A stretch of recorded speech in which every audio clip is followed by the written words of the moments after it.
Hey everybody, Ian Maddox, Hitchcock Maddox Financial Partners, connecting with you on our Financial Planning Simplified video series from a place that is near and dear to me, my dining room.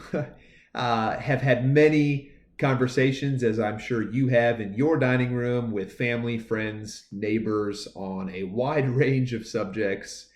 And the subject that I want to talk about tonight, very briefly, is the election, because you can't turn on the TV, you can't go into the break room, you probably can't go more than about an hour without the subject coming up. It's everywhere, it's ubiquitous, and it is also something that has caused social tension, right?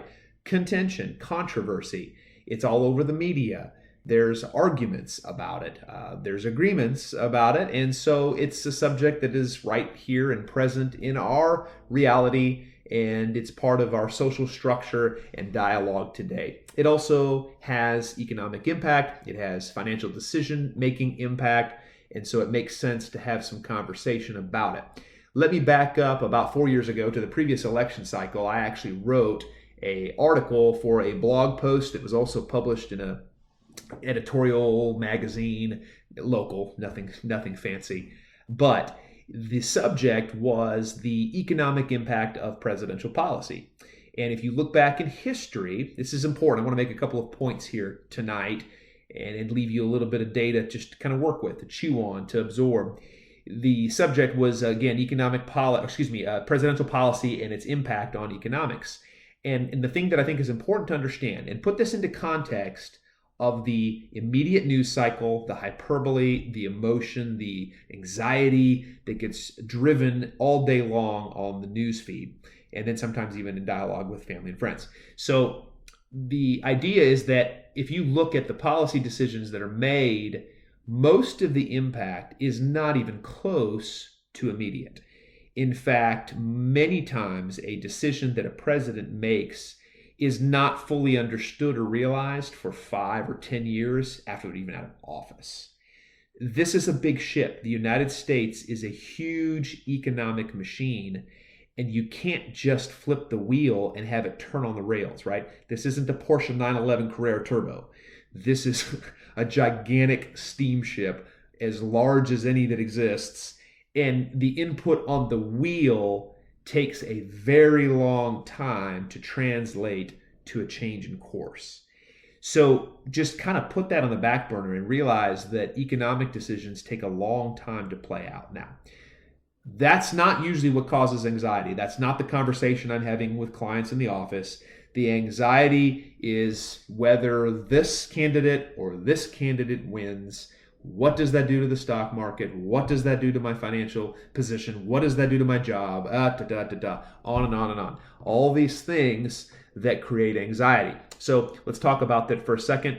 Data is our friend. It's always our friend. You can't contend with data.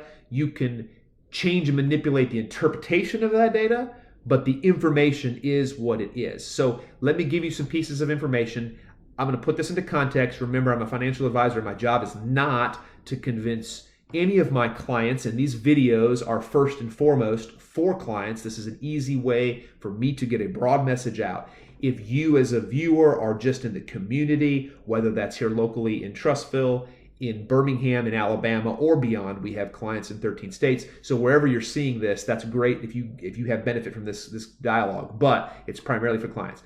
There is to be expected volatility around election cycles. That's just whatever the market is. Remember, markets want to do one thing, and that is absorb all of the information that is available and to find a price that matches that information, okay? So they're just looking for balance, that's all. And when you come to an election cycle, there is often information, disinformation, unknowns, and that causes volatility, period. That's just the way it works. It's human nature, and the market is just a collective of humans making decisions. Yes, I get it. There's algorithms and computers, but those were built by people, right? So somebody told the computer to do X when Y happens. And so again, there's a human mind tied to it.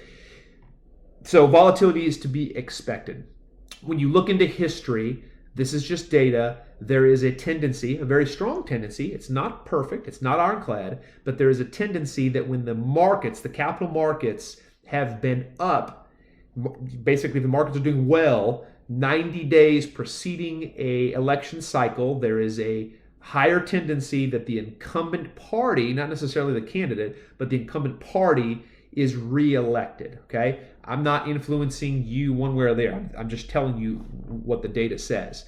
The most important piece of this, and this is the thing that the conversation I've had with many, many clients just in the last 2 or 3 weeks, and I would say this to a broad marketplace that's watching this. You've got to tie your decisions back to principle, right? Don't make a broad and sweeping decision based on something that's going to occur over the next 3 or 4 weeks. It doesn't make a lot of sense. Markets go up, markets go down. There's volatility around election cycles. If we constantly make emotional decisions based on single catalysts that cause wiggle, we will not get to our end goal. We will miss the mark. The data has shown this again and again. The academic studies have shown this again and again. So if you're feeling anxious, if you're feeling like there's unknowns, if you don't understand or are worried about what's going to happen, whether this candidate, again, I'm not telling you who I'm voting for, I'm not trying to influence that. Either way, I have clients in both camps, and they're anxious for various reasons. You have to make decisions regardless of who the president is. My job as a financial advisor is to help my clients guide through that volatility regardless of who the president is. It doesn't make any difference.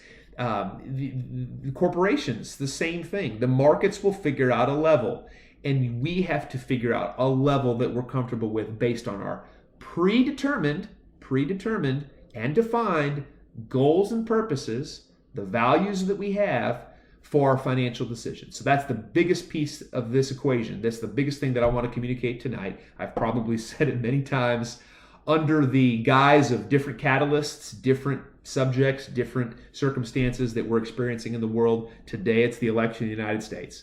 Hope you will do well in your decision making. If we can ever be of help, let us know. Email, phone, connect on the web, whatever it is. As usual, it's good to connect. Ian Maddox, HMFP. Until next time.